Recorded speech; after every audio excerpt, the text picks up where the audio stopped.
Hello বন্ধুরা, কেমন আছো? আজকে আমরা একটা নতুন ব্লগে ওয়েলকাম সবাইকে। আর আজকের ভিডিওটা হবে kind of get ready with us না, গেট রেডি উইথ আস না, আমরা কিরমভাবে যুদ্ধ করে রেডি হই সেটাই দেখানোর জন্য। এখন আগে আমি আমার পুচকুটাকে রেডি করে নিচ্ছি। আর ওকে জামা পরানো মানে ও মাই গড, এখন জামা আর এই প্যান্টটা পরিয়ে দিয়েছি। এবার বাবুকে একটু ক্রিম মাখিয়ে নেবো, ব্যাস বাবু রেডি। তারপরে আমি রেডি হব। আর আমরা আজকে যাব হচ্ছে আমাদের দীপানিতা রানীর অন্নপ্রাশনে। দীপানিতা মানে আমাদের পাশের বাড়ি, ও পুচকিটার অন্নপ্রাশন আজকে, তো সেখানেই যাব। আর এই শাড়িটা এখন আমার খুব প্রিয় একটা শাড়ি, কারণ হচ্ছে এই শাড়িটা আমার কাছে খুবই এক ইমোশনাল ভ্যালু আছে। সেটা হচ্ছে এই শাড়িটা আমার বাবার আমাকে লাস্ট দেওয়া শাড়ি।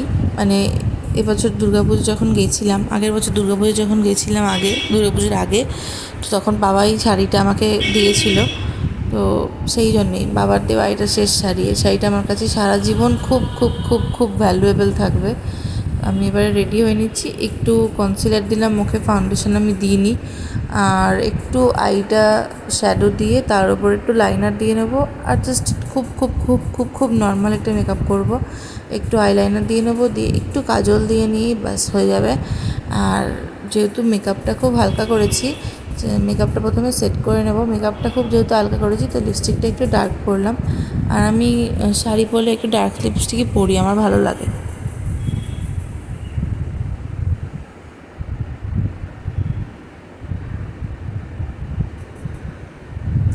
এর সাথে এই হারটা পরবো, মাছের মতো দেখতে। এই হারটা আমি একবারও পরিনি এখনো পর্যন্ত। এই হারের সাথেই ম্যাচিং একটা কানে দুল আছে, সেটাই পরবো। আর টিপ ছাড়া তো যে কোনো লোক ইনকমপ্লিট। টিপ আর সিঁদুর ছাড়া সবার শেষে টিপটা পরে নিলাম। এবার একটু সিঁদুর পরে নেবো, ব্যাস। তারপরে চুলটা বেঁধে নিলেই হয়ে গেলাম আমি রেডি।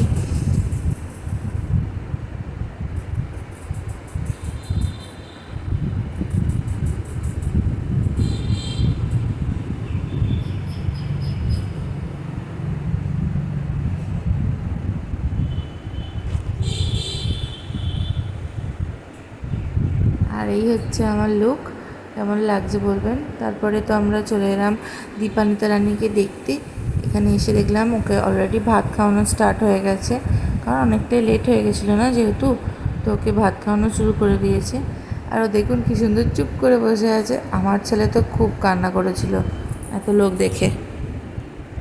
এরপর আমরা ওখানে ভাত খাওয়ানো হয়ে যাওয়ার পর আমরা নিজেরা এখন খেতে বসতে যাচ্ছি। আর এসে এই ভদ্রমহিলা দুজনের সাথে দেখা হয়ে গেল, আমাদের পুষ্পিতা রানী আর ভিডিও করবো আমি। তো খাবি না তো কি করে আসবে মুখটা? আমি হচ্ছি সেই ক্যামেরাম্যান যে।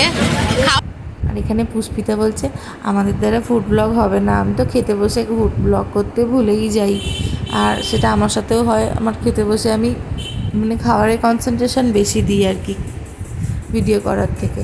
দেখুন আমরা বাড়ি এসে গেছি, আর আমার ছেলে শুধু আইসক্রিম খেতে চাই।